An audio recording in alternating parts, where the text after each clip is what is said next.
Now we are going to talk about nasties, that is nastic movement, yeah, nastism. So basically, the movement of the plant part in response to an external stimulus, in which the direction of the response is not determined by the direction of the stimulus. मतलब मानो कि light है तो उस direction में हमारी plant नहीं grow हो रही है, रादर इट्स अपोजिट, तो उसे हम नेस्टी बोल सकते हैं, that it's a nastic movement. So basically it's non directional. Stimulus होता है उसके डायरेक्शन में ना ग्रो होने वाले. तो उसके लिए मैं आपको एग्जाम्पल देती हूँ. जैसे फर्स्ट एग्जाम्पल है थिग्मोनेस्टी. तो देखिए ये छुई मुई वाला प्लांट है जो मैंने आगे बोला कि मैं आपको सस्पेंस बाद में बताऊंगी. अब छुई मुई को आप ऐसे छुओ, आप ऐसे छुओ, ऐसे छुओ, कैसे भी छुओ, ऐसा नहीं है कि आप छूते हो उसी डायरेक्शन में वो बंद होता है, नहीं, वो ऐसे ही क्लोज हो जाता है. The direction remains same. आप जैसे ही छूते हो उसमें ये देखो यहाँ पे दिया ये वो बंद क्यों होता है, that is what I am explaining you. देखो हियर यू कैन सी ये पानी होता है बेसिकली. तो ये पानी ना जैसे ही आप छूते हो ना वो पानी लॉस कर देता है, it loses the water and then finally ये close हो जाते हैं, fold हो जाते हैं just to save the remaining water, right? So this is Mimosa pudica. Touch me not plant को scientific term में बोलते हैं Mimosa pudica. I'm repeating it again, Mimosa pudica. So it's Mimosa pudica. Okay. So basically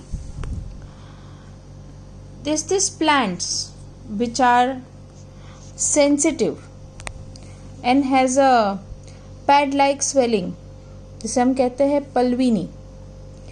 मतलब ये देखो ये दिख रहा है, ये ऐसा bulge like pad like structure, जिसे हम पल्विनी कहते हैं, पल्विनस कहते हैं.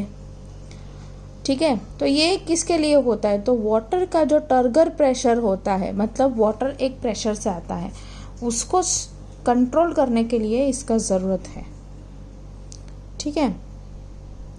और बहुत ज़्यादा पानी लॉस ना हो जाए इसी के लिए ये पकड़ के रखता है पानी को.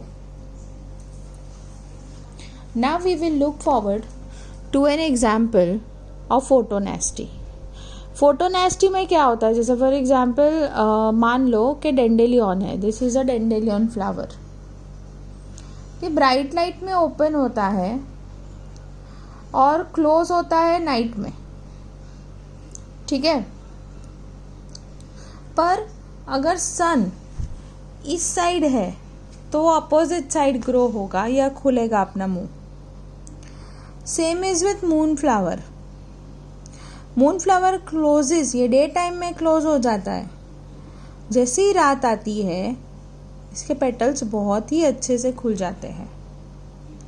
सो this is known as nastism. और basically opening and closing of flower in response to light, उसे हम कहते हैं फोटोनेस्टी. पर उसके डायरेक्शन में नहीं है. आप सोचोगे कि हाँ लाइट तो है ना, चाहे मून की हो या सन की हो, सही बात है, लेकिन क्या ये प्लांट उस डायरेक्शन में ग्रो हो रहा है? That is what is the main thing which you are subjected to ask.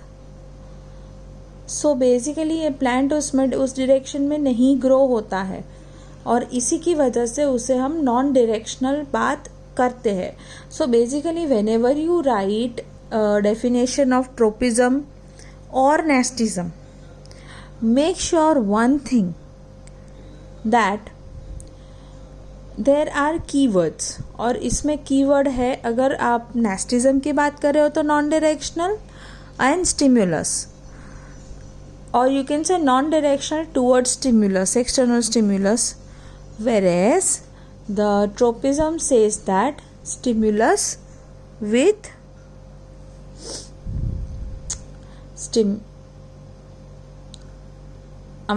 stimulus with direction. Okay.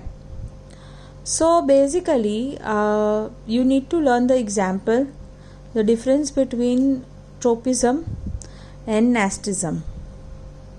How many types of tropism are there? How many types of nastism are there?